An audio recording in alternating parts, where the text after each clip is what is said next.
Maulan na gabi ngayon dito sa Bangkok, Thailand. Magkikita kami ng mga friends ko at magdi-dinner kami sa Calamansi Kitchen. Nagpasundo na nga ako sa tuk-tuk jeep ng Calamansi. Syempre, pa-VIP ang peg. Nakarating na nga ako dito sa Filipino restaurant nila. Ito yung kanilang restaurant sa Tonglor branch. Dito din ako nag-celebrate ng birthday ko last year.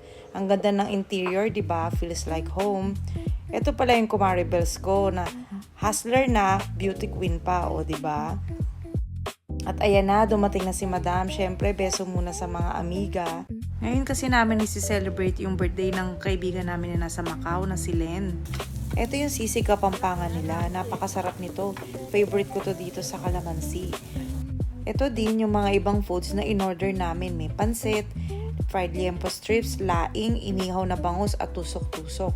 Napakasarap talaga, busog na busog kami. Ang cute din ng little caldero nila dito. Ito at i-flex na ng kumare ko. Ghost kumare. O diba? At yun na nga, nag-cocktail din kami. Busog na busog at naweng-weng kami ng slide. Mag-dinner din kayo here. Then, after namin mag-dinner sa Calamansi, dumiretso kami dito sa Black Cabin Bar. Malapit lang to sa Calamansi. Ang chill dito at ang cool ng ambience. Ayan na nga, nag-chill kami habang nakikinig ng music.